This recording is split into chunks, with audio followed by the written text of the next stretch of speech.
The time has finally come.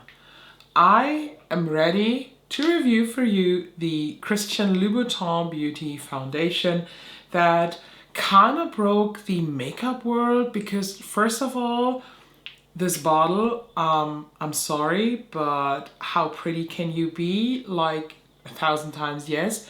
And second of all, they had these weird leg swatches and everybody was like, what the fuck is going on? And somebody commented under, where was it? I have no clue. Someone commented, I think on YouTube, that these leg swatches were only done because they are wearing, of course, Louboutin shoes. And I'm honest with you, you see how deep I'm not into fashion? I didn't even recognize these were Louboutin shoes. I mean, of course it's Louboutin, it's the red sole, yes, of course. But I was truly looking at the swatches and not at the shoes. So yeah, take that as you will. I thought these leg swatches were hilarious and kind of a good marketing move. But here we are talking about this foundation. And before I head into my full foundation roundup review, this lip of today is the remaining stain of the Rare Beauty Honesty Lip Oil, topped off with this Glam Light Red Lip Oil. First of all, when you order from the Louboutin website, you can choose if you want to have a gift packaging or not. I decided to go with the gift packaging because look at this beautiful wrapped up paper. Super stunning, and yes, I kept it the past like 3 weeks or so for this review so that I can show you this. And it arrives, of course, in the signature Louboutin red packaging. And I did change the background lighting to something red to just fit the Louboutin theming. So first of all, the full name of this foundation is the Louboutin Teint Fétiche Le Fluide. They do have another Teint Fétiche foundation, that was the cushion one, and this is now the Le Fluide. The foundation itself comes in 30 different shades, which is quite a lot, but we're talking about the shades in a minute, and each bottle retails, at least for me in Germany, for 72 euros. And you might be asking, hey Ella, you have two, does that mean, yes, 144 euro for 2 bottles of foundation, but there is a reason why I have two. So here's a picture of all the shades that they offer, and here you see the weird lag swatches. I mean, yes, when I look close, I see the red on the shoe, but it's like nothing really worth noticing. So you can probably see that the whole shade range is a bit off. Not only on the very light side of the leg, but also on the very dark side of the leg. So I feel like they do have quite a big jump in the dark shades, which is, I'm honest with you, I am not fully aware of how undertones and stuff work with dark skin. It is just not my personal, you see, my personal area, so I don't want to judge that. I just heard from others that the shade range itself is not really good towards the darker skin. Everything is very catered towards medium skin, as you can see here, but I also have to say that even towards the light skin, it is also not done very good. And let's just circle back about the little hate moment that I got because I said the Shiseido shade range, you know, not everything is for everybody, and we have enough in other brands. Here you see just the classical problem. This shade range problem does not only cater towards dark skin, it is also a light skin problem. You might think when you see these lag swatches, where's the problem? You will have your matching shade. No. Guess what? I don't. And I see how a lot of people will not find their shade in these swatches or in the shade range in general. But that is a whole different story. I don't want to pick up this discussion again. I just want to say that the shade range in either end of the spectrum here is not the very best, even though they have 30 shades, which is a good amount. It is not the best 30 shades when it comes to undertones. But again, what I say about other skin tones, I also take for me. I can shop somewhere else. Like, nobody's forcing me to use now Louboutin foundation. I have to mix. So let's just say that straight away. I bought the shades 0.5N and 10N. And now look at them side by fucking side. What the heck is going on? Like, these are completely different. And the thing is that makes me really think of what the heck is going on at Louboutin offices. They are described the exact same on the website. So each are described as for the fairest skin with neutral undertones. I'm sorry. This, yes, definitely. But this is a warm undertone. And I double checked what I have here on the bottom. It is 10 and Ivory Nude. And this is 0.5 and Pearly Nude.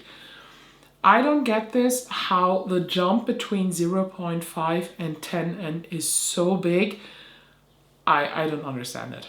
And with that being said, let's look at them now pumped out. So here you have 0.5N and this is 10N. And now let me just apply them to my hand. The fuck is going on here? This is way too light for me. This is 0.5N. Should I build that up a bit more? Yeah, I think that's good now.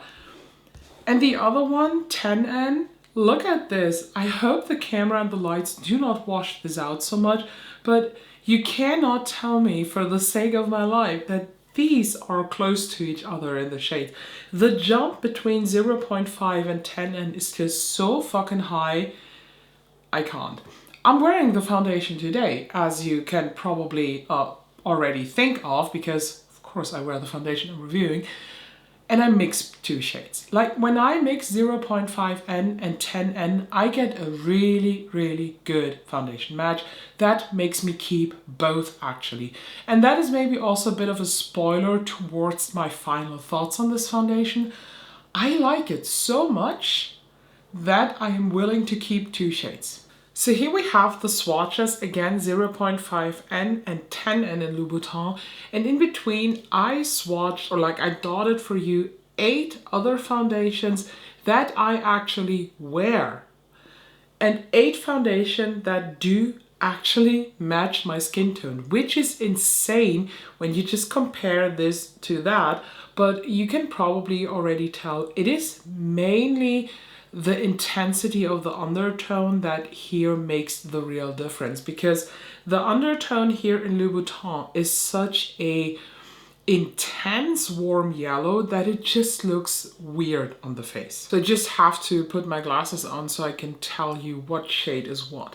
So the first one up here, this is MAC NC10. This is the shade that I personally consider as my perfect shade, and the difference between MAC NC10 and 10N here in Louboutin I think is very visible. It is just, I don't want to say this has a gray undertone, but this just compared to the 10N looks much more muted. I'm not a fan of the description of muted skin tones. I don't think there are muted skin tones. This is just something that people with an art degree just want to say when they want to sound fancy, but I see how this kind of is different. Next to it, wait, do I have something to show you? Okay, yeah, let's just take this. So next up, this shade, this is Estee Lauder Double Wear. And this is the shade 1N0. Very close to 10N. Both shades I consider my perfect match. Then at number 3, this is Lisa Eldridge Seamless Skin in the shade 4. And the last shade here in that row, this is the Chanel No. 1 foundation in the shade BD10. So the first one here in the second row is the Prada foundation in the shade LN5. Then we have House Labs, whatever it's called, the foundation, they do have only one, in the shade 040N. Then we have Chanel Supplémage Le Teint in the shade B10. And the last one is the Tom Ford Shade and Illuminate in the shade Ivory Silk 0.3. All of these shades I can wear on a daily basis. All of these shades I can wear summer and winter. It doesn't matter because they either just match very perfect or they blend out towards something that just looks seamless on my neck. And the more I stare at this, the more I just see how the 10N shade here from Louboutin is just too bright. There is just too much of yellow in it to make this wearable for somebody like me. While the 0.5 shade N, in my opinion, has a clearly cool undertone. So mixed, both of them, too warm and too cool, makes the perfect neutral undertone. So I hope this is helpful for people. So I hope this is helpful for all of you who are somewhat in my skin tone, if you want to decide whether or not to pick this up and what shade to choose. So now let's just talk a bit about my skin type. I am a person with a very, very normal skin. 15 years ago, I used to have the oiliest skin ever, but now I am 32. Yes, I'm turning 33 this year. My skin is normal. I do have dry patches all over my face. For example, currently here in this area, because I'm still a bit sick, I have to blow my nose constantly, the skin is very dry over here. I do have my red patches here, here and here.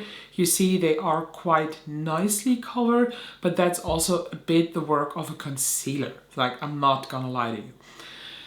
Other than that, I have acne prone skin, mainly hormonal acne is what I am struggling with, and in general the majority of my face is pretty normal. A little bit of shine it can get here in the center, the rest is normal, leaning dry. So I would say I do have the definition of a combo skin. My skincare routine in general is very, very targeted to have a very glowy skin, to have a well moisturized base. That is what I'm going for all day. Now let's talk about the outer happening of my foundation test.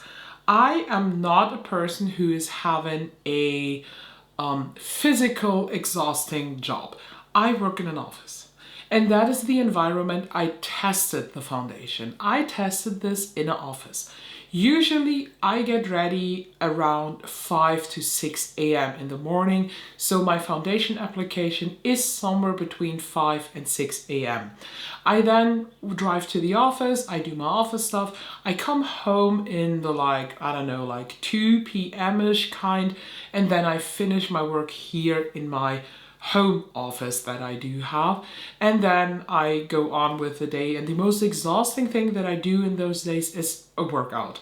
I then proceed with my day towards the evening, and I do usually take off my makeup at round about 8:30 to 9 p.m. That means depending on when I specifically get ready, I wear my foundations for around about 14-15 hours. The primers that I tested the foundation with, I always like to cover different types of textures because I also go for different types of finishes on a daily basis.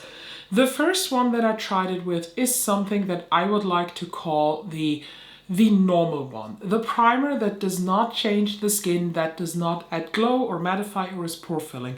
The Bobbi Brown Vitamin Enriched Face Base. I'm honest with you, this did not work.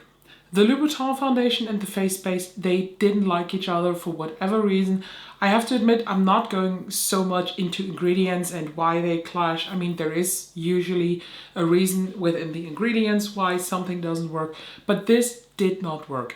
When I applied the foundation with this primer, everything separated after 2 to 3 hours. I had this cracked up, in the early 2000s, the crackling nail polish, that is what my face looked like.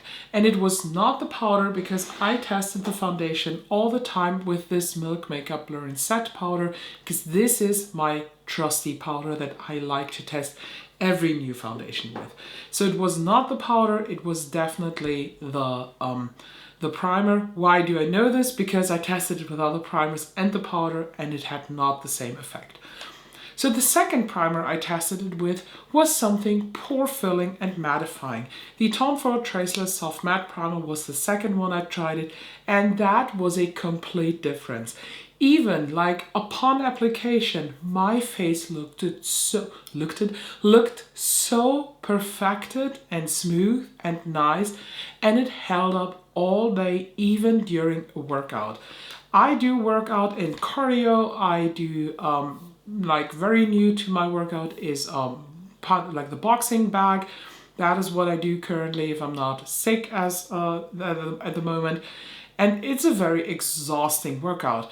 And this just, it looked good. Like it didn't look perfect, don't get me wrong. When there is sweat running on your face, it will look a bit weird and glowy and shiny, but it was not that it was coming off or that it run away or something like that. The second type of primer that I like to test foundations with is something on the complete opposite of the spectrum of the Tom Ford one, something that is super intensely glowing, something that is super hydrating, and I tested it with the Ritual the Fee Thorn Oil. I mean, if this is not the definition of one of the hardest primers out there, I don't know what it is, because this is a straight up oil and you will look like an oiled chicken when you apply this. But let me tell you, the Louboutin foundation, loved this. This and the foundation was even better than this. They kind of melted into each other and I was left with a beautiful finish. Although I have to admit that with this thorn oil underneath, the wear time was not the best.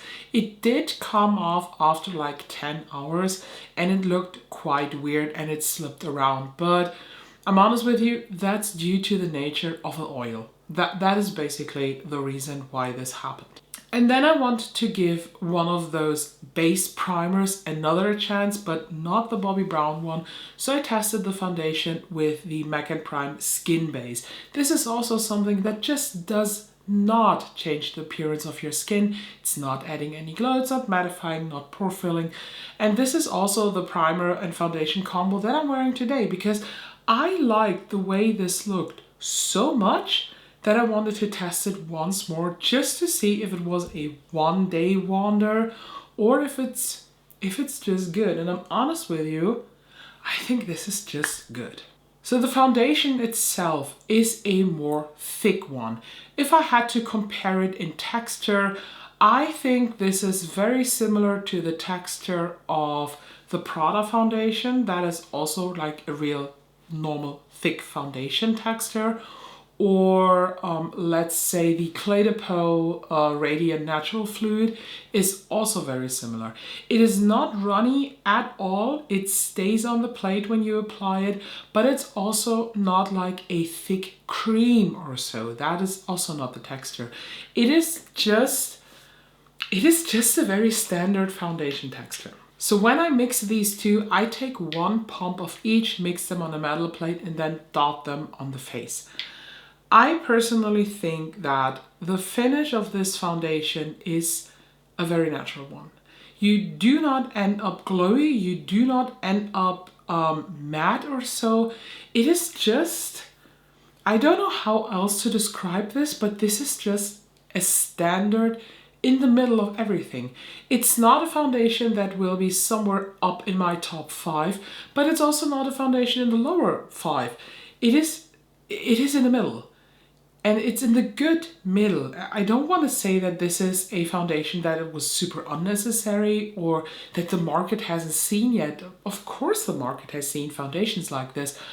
But I just like this standard, reliable foundation that you can just use when you're like, okay, I today need something that will not disappoint me. Then this is your pal to go. I really enjoy this. It has a smell. It smells a little bit perfumey. I can't really say what it is, but it's a perfume. You like this or you like this not. Personally, I'm not bothered by that, and I also don't think that the smell lingers at all. So the question, of course, is now, is this worth 72 euro per bottle? Was this a good choice to pick up both? Yes, shade-wise, it was a good choice because I feel like mixed, it's a very, very good foundation match for me on the skin. And I just realized I haven't showed you how it looks mixed. So I now applied again a bit of the 0.5 and then of course a bit of the 10, and And now let me just mix them here on the hand. And this is the foundation that you get when you mix both. And to be honest, this is a pretty spot on match because it is the lightness of the 0.5N mixed with the warmth of the 10N that kind of is balanced out with the coolness of 0.5N. So yeah, this match, definitely one of the better ones. I will not tell you to run, don't walk, because I think that phrase is just dumb. I will also not tell you that the Louboutin foundation will change the way you will wear foundation. It will change everything. Let me just tell you that if you are looking for a luxury foundation experience that is priced, in my opinion, compared to designer brands in general, in a mid-level price range, then I'd say yes, go for the Louboutin foundation. This is a good one if you can find a matching shade. I think that is the main problem that I have with this, because the shades are so off that I just do not understand that. In my head, I always try to compare everything to my favorite foundation, which is the Chanel Supplément Le Teint. And I'm honest with you, this is just not comparable at all, because I think that's not fair. Supplément Le Teint is one in a jar. It is more a gel-like foundation. It has a completely different texture. It's the same as if I would like to compare this now to Skin Tint. It wouldn't be fair. It just would not be fair. You have to compare with something that is comparable with, for example, a classic Tom Ford Shade and Illuminate is a good one to compare this with. And I feel like this is a tad bit better than Shade and Illuminate. I, compared to other foundations, like this not as much as, for example, Elisa Eldridge Seamless Skin or even the House Labs foundation. I like these two better than this. I don't think that I wasted my money, and I don't think that you will waste your money when you're just looking for a standard, not disappointing, normal foundation with a normal, natural, nice finish that will not accentuate or add something to your face with a luxury experience. Then you are not doing anything wrong by purchasing this one. And let's be honest, the reason why we buy designer foundations or luxury foundations is not because the formulation is so much better, let's be honest. It is because we love the experience. And I'm sorry, but look at how pretty is this. And even inside the cap, it's the Louboutin red. So in case you're missing where is the Louboutin red, it's inside the cap. I hope I did not forget anything that I was thinking about this foundation. I will keep on using it. I think it's a good one. I haven't stopped using it since I bought this because of the tests. And I mean, I ended up only testing it with 4 of my primers, but I don't think there would be any bigger difference. For example, I could have tested it also with the Danessa Myricks Blurring Skin Balm, but to me that balm is also in the same category as the Tom Ford Traceless Soft Matte. It's pore filling and mattifying. Same goes with the Milk Makeup Pore Eclipse one. It's the same texture as this. I do have the Hourglass Mineral Veil Primer. That is very, very different to me, but I'm currently not in the mood for a mineral primer because of my very dry skin. I feel like mineral stuff is just clinging too much. That's why I haven't tried it with this one. So let me please know, have you tried the Louboutin foundation, or are you now willing to try the Louboutin foundation? Was this helpful? Would you love to see more? By the way, if you love to see a application thing, I have posted an application first impression thing over on TikTok and on my Instagram reels because I was just not able to cut it down to a minute. I think this short video is like 3 minutes or so, and it is basically just me applying the foundation and having a first impression. It's nothing special. We've all seen how people apply foundation, so it is not that exciting at all. But let me know down below your opinion, and don't forget to subscribe because I just love luxury and high-end and designer makeup. It makes me super happy, and let's be honest, having these on your vanity, how bougie can you feel? So thank you, and I hope I can see you in the next one.